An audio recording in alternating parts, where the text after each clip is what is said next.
감사합니다. 우리 옆사람과 주님의 이름으로 사랑합니다. 오늘 나와 예배하는 우리 모두에게 우리 하나님의 은총이 함께하기를 축원합니다. 우리는 계속해서 산상수훈 그중 하나의 핵심인 바로 팔복을 8시간째 강의하고 있습니다. 지난 시간을 좀 요약을 해보면 화평하는 자에게 복이 있나니 그들이 하나님의 아들이라 일컬음을 받을 것이며, 화평하는 자, 화평하게 하는 자는 하나님의 아들. 이 세상에는 두 종류의 사람이 있다 그랬어요. 첫째는 화평을 만들어가는 사람이 있고, 또 한 사람은 열심히 만든 화평을 깨트려가는 사람이 있어요. 피스메이커가 있고 트러블 메이커가 있다는 거예요. 우리 한번 솔직하게, 나는 지난 시간에 이 말씀을 듣고 나는 정말 화평을 만들려고 몸부림치며 한 주간을 멋지게 승리했다는 사람만 손들어 보십시오. 이훈희 장은 혼자밖에 없으세요? 남은 다 쌈박질만 하다 오셨나요? 우리 교회가 겸손해서 안 되는데 다 그렇게 된 줄로 믿습니다. 화평을 만들어가는 사람을 하나님은 너는 내 아들이다 이렇게 말씀해 주신다는 거예요. 그러면 우리가 누구와 화평해야 될까? 첫째는 하나님과 화목해야 돼. 왜냐하면 너는 하나님과 화목하고 평안하라, 그리하면 복이 내게 임하리라. 복의 근원이신 하나님과 내가 화평하고 화목해야 하나님 안에 있는 복이 내게 임할 수 있다는 거예요. 복을 주는 분과 내가 화목하지 못하면 절대로 내가 복될 수 없다는 거지요.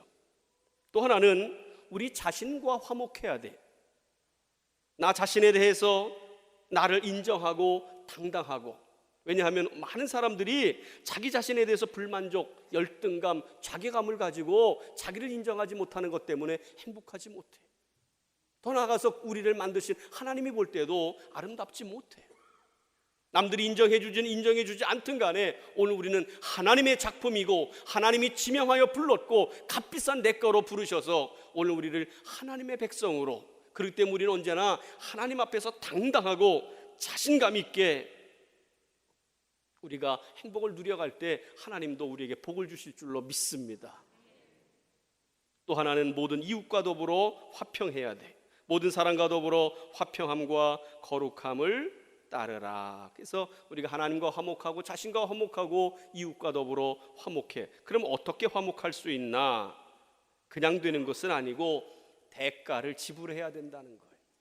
누군가 손해를 봐야 된다는 거예요. 귀한 것을 얻으려면 그만큼의 희생을 치러야 된다는 거예요. 하나님은 우리와 화목하기 위해서 당신의 아들을 내어놓으셨고요, 당신의 아들 예수 그리스도는 이 땅에 오셔서 자기의 몸을 십자가에 못 박으셨고요, 정복전쟁 가운데 갈렙은 가장 먼저 기득권을 주장할 수 있었지만 민족의 평안을 위하여 자기의 기득권을 내려놓고 땅을 포기합니다. 또한 우리는 화목하기 위해서는 듣기는 속히 하고 말하기와 성내기도 더디해라. 말하기와 성내기는 더디하고 듣기는 속히 해라. 우리가 할 말 다 하고 불일성질 다 부리고 나는 뒤끝이 없어, 천만의 말씀. 또 세 번째로는 기도해야 된다는 거예요. 우리가 살다가 보면 참 열받는 일이 많이 있잖아요. 막 뚜껑이 열릴 것 같은 열받을 때 하나님 앞에 기도해야 돼. 하나님, 한번 치 받을까요? 한판 붙을까요? 한번 하나님 앞에 진하게 기도하다가 보면 하나님이 해결을 해 주시든지 하여튼 길을 열어 주신다는 거예요. 우리가 기도하는 가운데 화평을 이루기를 주님의 이름으로 축원합니다. 그러면 어디서 화평해야 되냐? 첫째는 마른 떡 하나만 놓고도 화목하는 것이 고기를 쌓아놓고 다투는 것보다 낫다. 우리 가정 속에서 화목해야 돼. 가정 속에서. 또 하나는 타종교인들, 모든 이웃들, 특별히 교회에서 우리는 믿음의 형제들과 화목해야 될 줄로 믿습니다. 우리의 싸움의 대상은 마귀고 사탕이고 불의한 세상이지 믿음의 형제들끼리 싸워서는 안 된다는 거예요. 그건 마귀만 좋아할 일이에요.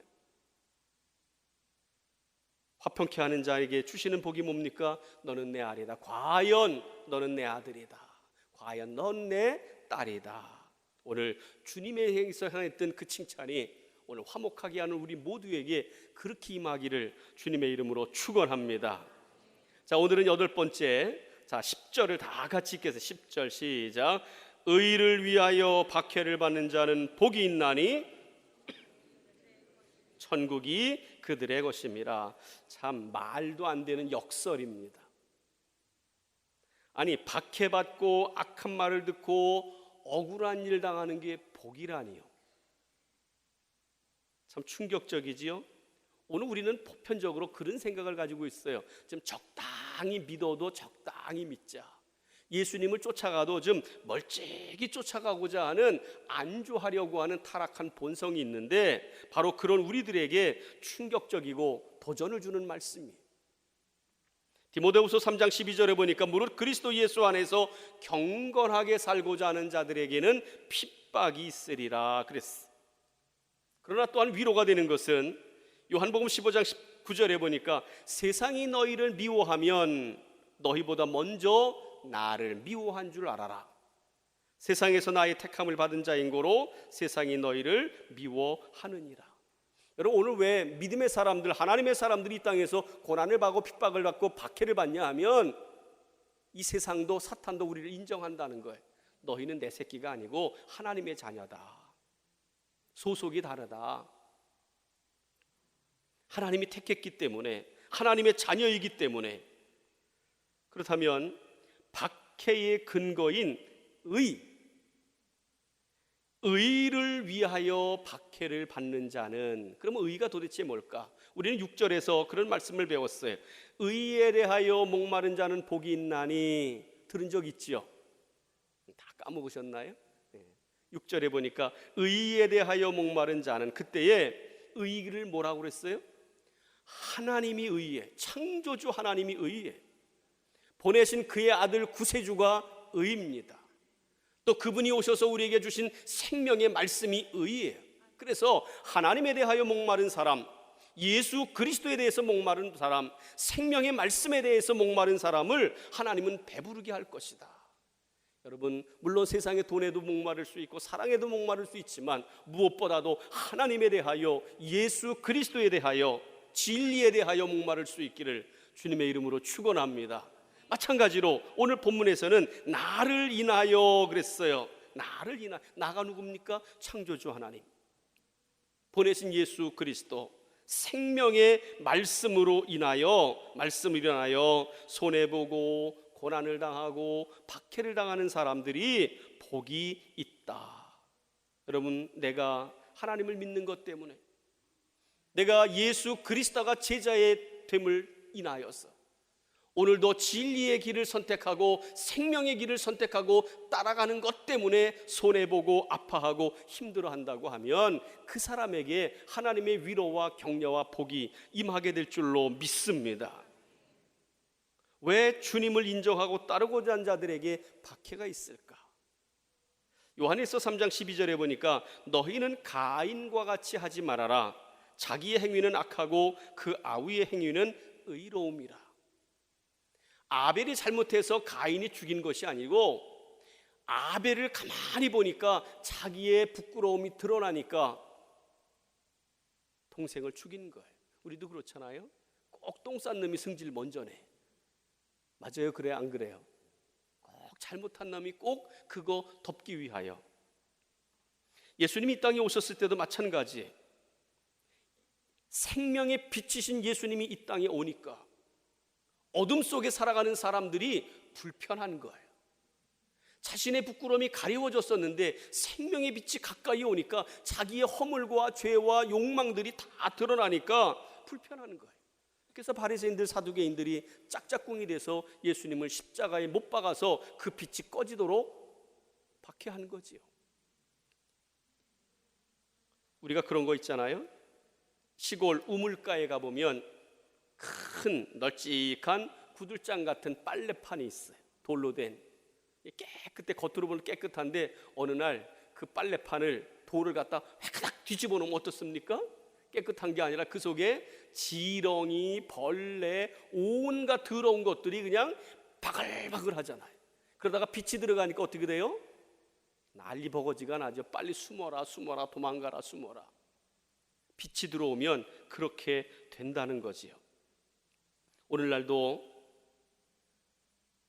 교회가 뭐 조금만 잘못하면, 성도들이 뭐만 조금만 잘못하면 그놈의 것이 알고 싶다고 그냥 악다구니를 부리면서 찾아내고 이잡듯이 뒤지고 다니지 않습니까? 왜 그렇습니까? 자기들의 불의가 드러나는 게 불편하니까 빛된 것을 끄기 위해서 그러하다는 거지요.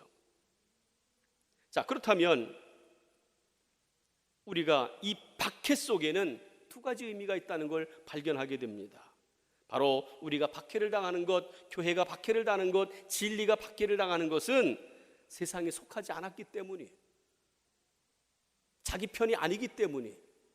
그리고 그 배후 속에는 하나님을 대적하는 사탄의 조종이 있기 때문에 진리의 세계를 그렇게 미워하고 증오하고 박해하는 거지요.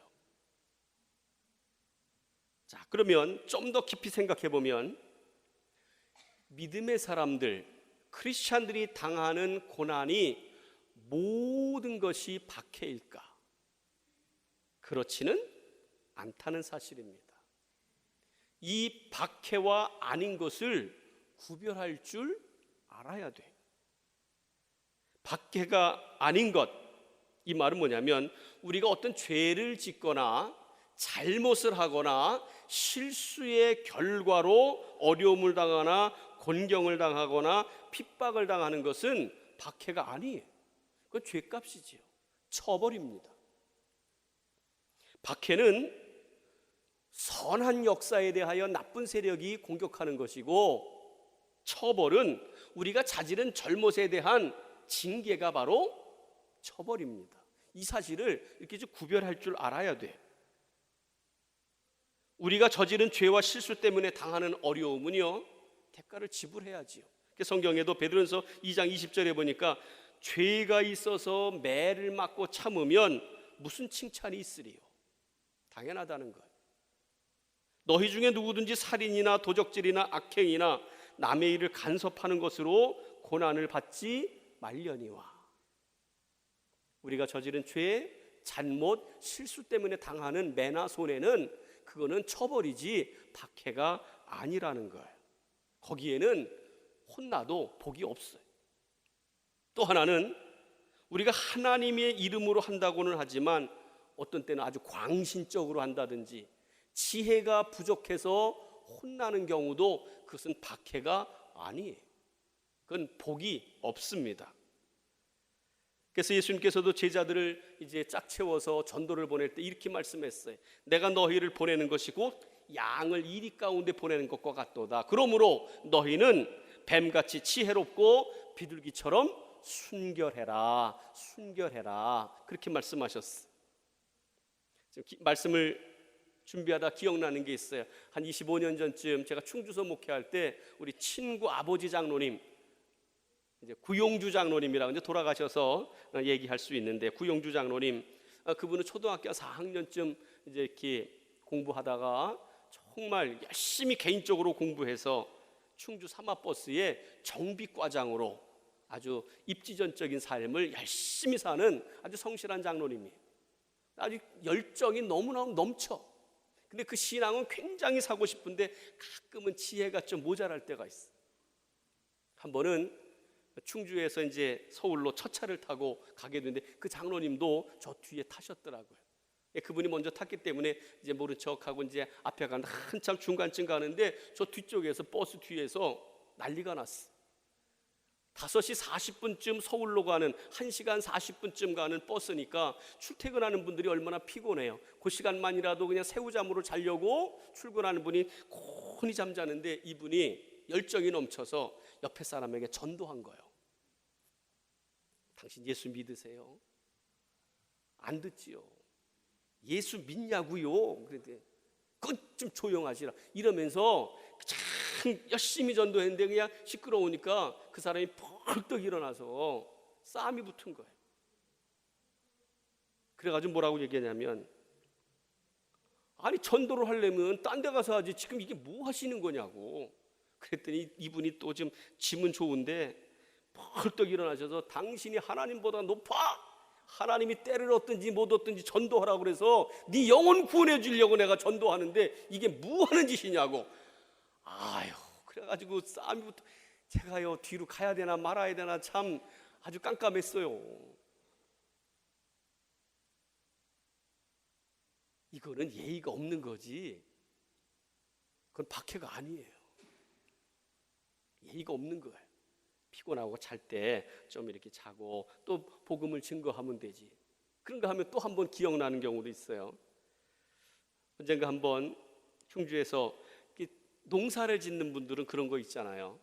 1년 농사를 다 마친 다음에 한 11월 한 말쯤 되면 동네에서 1박 2일로 설악산으로 한 3, 40명이 동네가 관광버스를 타고 이제 놀러 갔다 옵니다.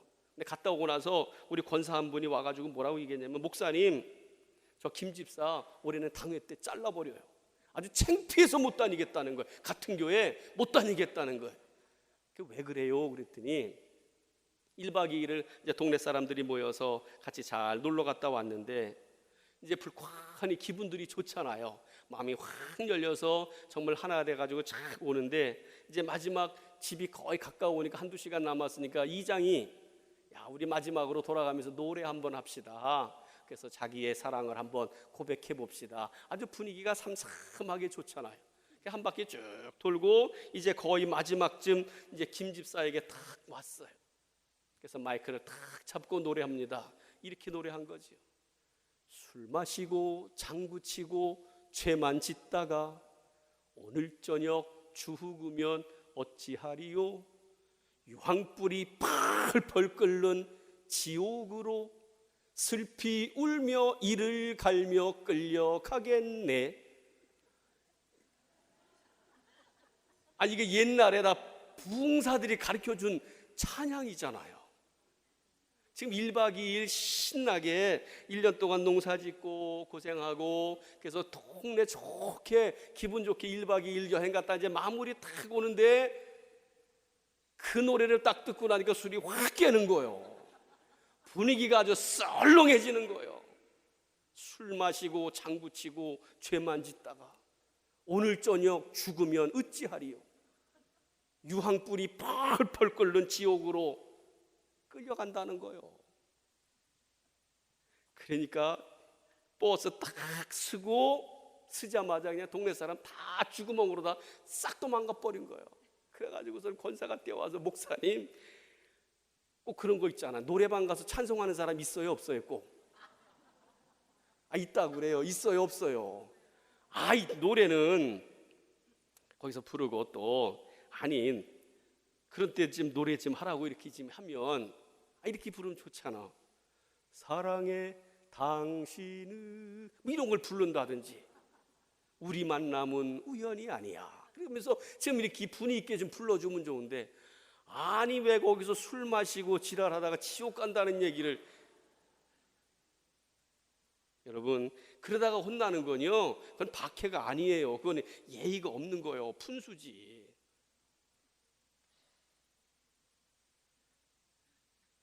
그러면 진정한 박해는 뭘까? 진정한 박해, 오늘 11절에 그랬잖아요.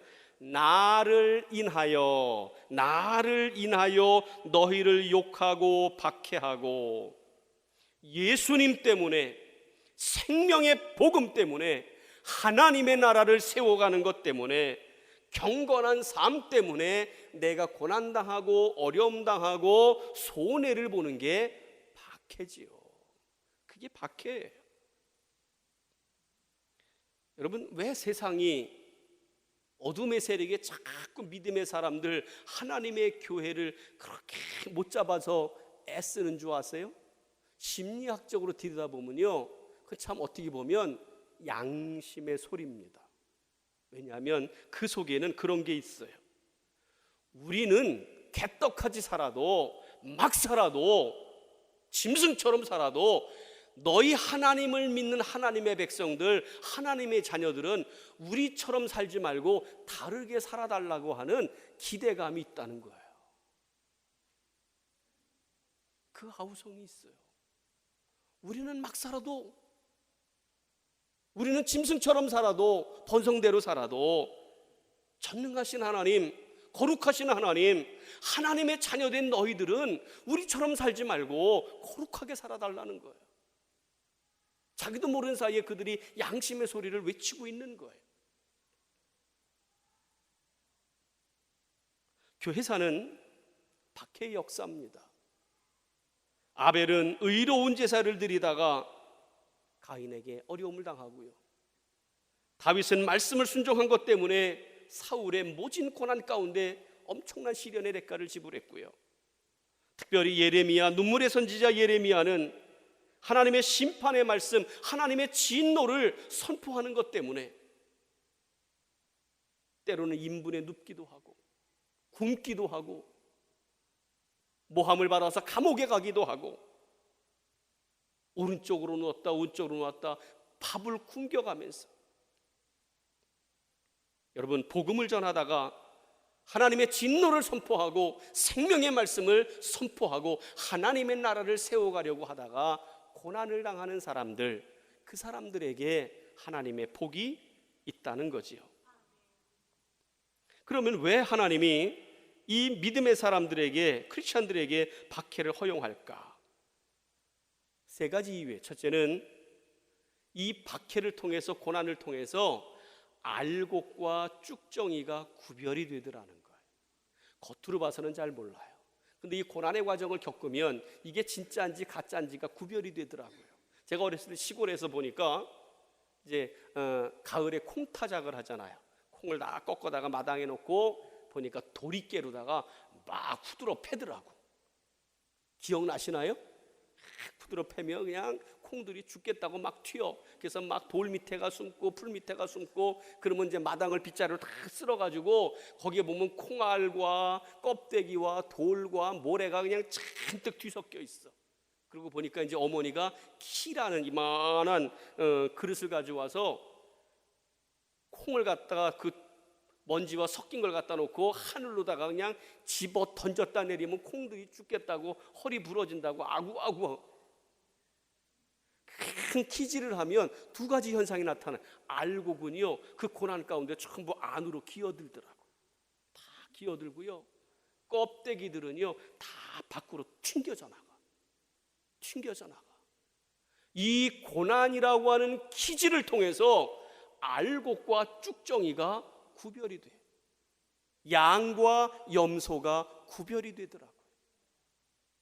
고난은 바로 진짜 성도와 거짓 성도를 구별하는 시금석이 되더라는 거예요. 그래서 그 사람이 고난의 과정을 겪는 것을 통해서 이게 진짜인지 가짜인지, 또 하나의 모습은 이 고난, 박해를 통해서 우리가 그리스도의 거룩한 성품을 배우게 됩니다. 그래서 다윗은 그렇게 고백해요. 내가 고난당하기 전에는 그릇 행하였더니 이제는 주의 말씀을 지키나이다. 고난당한 것이 내게 유익이라. 이로 인하여 내가 주의 율례를 배우게 되었나이다. 우리가 이 고난의 과정을 통해서 하나님을 알게 되고 배우게 되고 주님을 닮아가게 되더라는 거예요. 성도들은 불시험을 통과하면서 우리 안에 있는 불순물들, 인격의 모난 부분이 깎여져서 보석으로, 정금으로 거듭난다는 거예요. 그래서 우리에게 이 고난과 박해를 허락하시는 거예요. 그런가 하면 이 고난과 박해 속에는 하나님의 놀라운 은혜가 있어요. 귀로만 듣던 하나님의 역사를 눈으로 보는, 체험하는 기회가 되더라는 거예요. 다니엘과 사드락과 메삭과 아벳느고 세 친구가 풀무불 속에서, 사자굴 속에서 그들이 체험한 건 뭐예요? 귀로만 듣던, 지식으로만 알던 하나님의 살아계심을 체험하게 됩니다. 하나님이 버리지 아니하시고 우리와 함께 하시는구나. 또 바울과 실라가 복음을 전하다가 억울하게 누명을 쓰고 매를 맞고 감옥에 누워있을 때 우리 하나님이 찾아오셔서 내가 너와 함께 한다고 하는 하나님의 위로와 격려를 체험하게 됩니다. 바로 이렇게 고난과 박해는 백해무익한 것이 아니라 우리로 하여금 진짜와 가짜를 나누게 하고 구별하게 하고, 우리로 하여금 성숙하게 하고 살아계신 하나님의 역사를 체험하게 하는, 그래서 12절은 이렇게 말씀합니다. 기뻐하고 즐거워해라. 하늘에서 너희 상이 큼이라. 여러분, 이 땅에서 하나님 때문에, 예수 그리스도를 닮아가는 것 때문에, 생명의 말씀을 쫓아가는 것 때문에, 이 땅에 하나님의 나라를 세워가는 것 때문에 아파하고 힘들어하고 박해를 당하지만 그것과 비교할 수 없는 하나님의 위로와 격려와 칭찬이 있는 것, 이것이 그리스도 안에서의 박해인 줄로 믿습니다. 그 상은 두 가지예요. 물론 우리가 죽어서 천국 가는 것, 로마서 8장 18절, 생각컨대 현재의 고난은 장차 우리에게 나타날 영광과 좋게 비교할 수 없도다. 지금 고난 당하는 것 같지만요, 이 다음에 천국 가보면요, 좀 더 충성할 걸, 헌신할 걸, 좀 더 박해를 당하고 순교할 걸 후회할 수 있다니까요. 우리의 당하는 고난과 장차 우리가 받을 상급은 비교할 수 없이 크다는 거예요. 서문학교회의 담임 목사였던 폴리갑은 너희가 죽도록 충성해라, 그리하면 생명의 면류관을 내게 줄 거다, 주님 말씀했다는 거예요. 생명의 면류관을. 그런가 하면 하나님이 박해를 당하는 자에게 주시는 두 번째 축복은 죽어서 천국 가는 것뿐만 아니라 이 땅을 살아가는 동안에 환난을 당하고 고난을 당하고 박해 속에서 믿음의 지조를 지켜가는 백성들, 하나님의 자녀들에게 강하고 담대해라, 내가 너와 함께 하리라. I will be with you. 내가 너와 함께 한다는 것, 내가 너를 도와준다는 것, 내가 너를 떠나지 않는다는 것. 우리가 고난을 당하는 그 삶의 현장 속에, 아파하는 삶의 현장 속에서 우리보다 더 아픈 모습으로 우리를 지켜보시며 우리의 고난을 함께 당하시며 우리가 감당치 못할 즈음에는 피할 길도 주시는 그분이 우리와 함께 해주신다는 거예요. 할렐루야. 내 너를 떠나지도 않으리라, 내 너를 버리지도 않으리라. 약속하셨던 주님, 그 약속을 지키사 이후로도 영원토록 나를 지키시리라 확신하네. 할렐루야. 너를 떠나지 않는다는 것, 버리지 않는다는 것, 불꽃 같은 눈으로 우리를 지켜. 그래서 너희가 세상에서 환난을 당하나 담대해라, 내가 세상을 이기었노라. 나의 이김, 나의 승리를 너에게 보장해 주겠다는 거예요. 그렇기 때문에 바로 박해를 당하는 사람이 복이 있다는 거예요. 이 역설적인 하나님의 은혜의 그 능력을, 의미를 깨달아 하는 저와 여러분 모두가 되어지기를 주님의 이름으로 축원합니다. 기도하겠습니다.